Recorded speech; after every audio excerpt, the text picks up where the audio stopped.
Hi everyone, good morning. क्या हाल चाल है भाई सबके।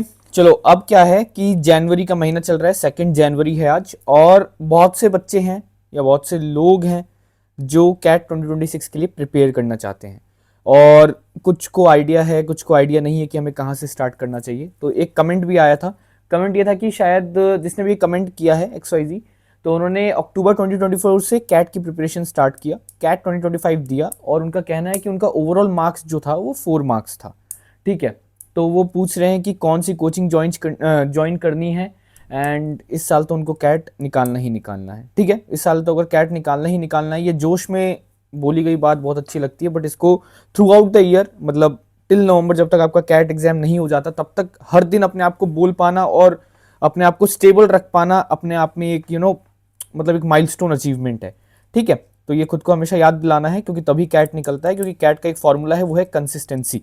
कंसिस्टेंसी, कंटिन्यूटी, हर दिन। ठीक है, अगर आप ये नहीं करोगे तो फिर ये चीज़ें भूल जाना कि नवंबर में आपके 99 परसेंटाइल आ रहे हैं।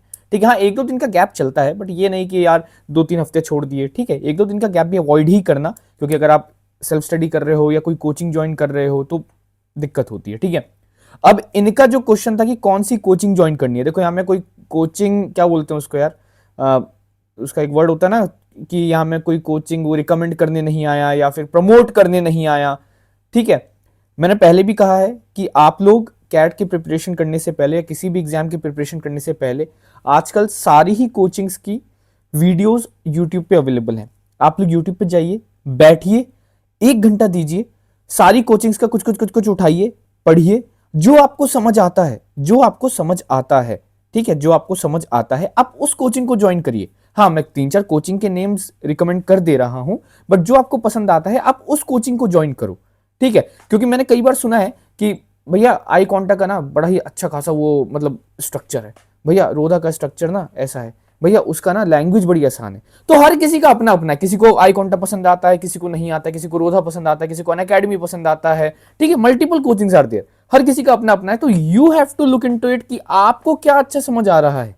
ठीक है, तो give 1 hour to yourself and sit back, 1 से 2 घंटा दीजिए, बैठिए, यूट्यूब पे वीडियो देखिए। ठीक है, आपको जो कोचिंग समझ आती है उनके रिजल्ट देखिए, क्या है, कैसे हैं, एक बैच में कितने बच्चे होते हैं, क्लासेस कितने फ्रीक्वेंट है, कब तक सिलेबस कंप्लीट हो जाएगा, ये बहुत इंपॉर्टेंट फैक्टर होता है।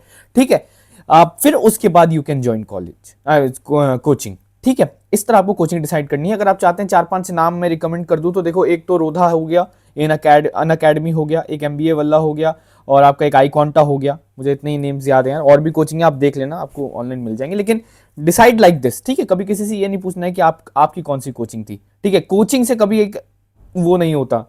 अब क्या पता आपने कोचिंग ज्वाइन कर लिया, आपको समझ ही नहीं आ रहा, तो फिर आप क्या करोगे, राइट। ठीक है, क्योंकि भाई बैच में भी होते हैं ना 300, 400, 500 बच्चे होते हैं। चलो, अब उसके बाद आती है भाई प्रिपरेशन। देखो, आपके 4 मार्क्स आए अक्टूबर 2025 से, आपने प्रिपरेशन की, ऐसा आप कह रहे हो। ठीक है, नाम क्या है, मोनिका शर्मा नाम है इनका। खैर, अक्टूबर 2024 से आपने प्रिपरेशन किया, ऐसा आप कह रही हो। तो ओवरऑल 4 मार्क्स आए, ये थोड़ा सा मुझे बड़ा ही डिसअपॉइंटिंग सा लग रहा है कि अगर आपने अक्टूबर 2024 से जी जान सब कुछ झोंका है, सब कुछ एकदम तड़का फ्राई सब कर दिया है, तो आपके 4 मार्क्स कैसे आ सकते हैं। ठीक है, क्योंकि 4 मार्क्स मतलब क्या, आपने 4 क्वेश्चन किए जिसमें से आपका 3 क्वेश्चन किए जिसमें से आपका 1 क्वेश्चन करेक्ट है, 2 क्वेश्चन गलत है ना। स्केल स्कोर करके वो 4 पहुंचा होगा कहीं। तो ये एक वो चीज है, बट कोई बात नहीं। इसमें से आप देखो, जितने भी लोग हैं जो रिपीटर्स हैं, उनका एक ये रहता है कि आपको ना अपनी गलतियों को कहीं लिख लेना चाहिए या खुद को समझाना चाहिए, उनसे एक बार में अगर सीख सको तो सीख कर आगे बढ़ जाना चाहिए। ठीक है, don't repeat the same mistakes. या आप इंस्टा वगैरह पे बहुत देखते होगे, और मतलब this is a true statement, जो अपनी गलतियां दोहराते हैं, ठीक है, they can never achieve anything in their life. आप अपनी गलतियां दोहराते रहोगे, प्रोसेस ही नहीं चेंज कर रहे आप, तो how will you achieve something. एक सर्टेन हाइट तक कैसे पहुंचोगे, राइट। तो आपको अगर आगे मूव ऑन करना है तो आपको गलतियां दोहरानी, रिपीट करनी बंद करनी होंगी।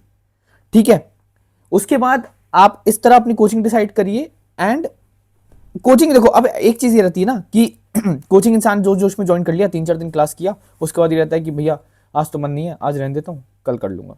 फिर यार कोचिंग का क्या रहता है ना, आपने आज कल कोचिंग छोड़ी, फिर कल की कोचिंग के कल का जो क्लास होता है वो फिर कवर कर पाना बहुत डिफिकल्ट होता है। क्योंकि कोचिंग में तो ऐसा रहता है, आज कुछ कॉन्सेप्ट्स पढ़ाए, उस पर क्वेश्चन किया, आज कुछ कॉन्सेप्ट्स पढ़ाए, उस पर क्वेश्चन किया, कि क्लास एंड हो रही है, उस पर कुछ कुछ कॉन्सेप्ट्स पढ़ा दिए, नेक्स्ट डे उस पर क्वेश्चन ले लिया, रिवाइज करके आना, ऐसे बोलते हैं ना टीचर्स।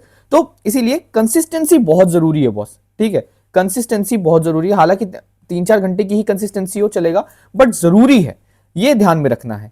ओके, और क्या क्वेश्चन था इनका? इस please tell which coaching did you join, बता दिया भाई कि which coaching did I join. But coaching join करने से अगर सबका सिलेक्शन हो जाता है तो there are multiple coachings and there are multiple students studying in coaching, ठीक है, हर किसी के परसेंटाइल नहीं आ जाते हैं।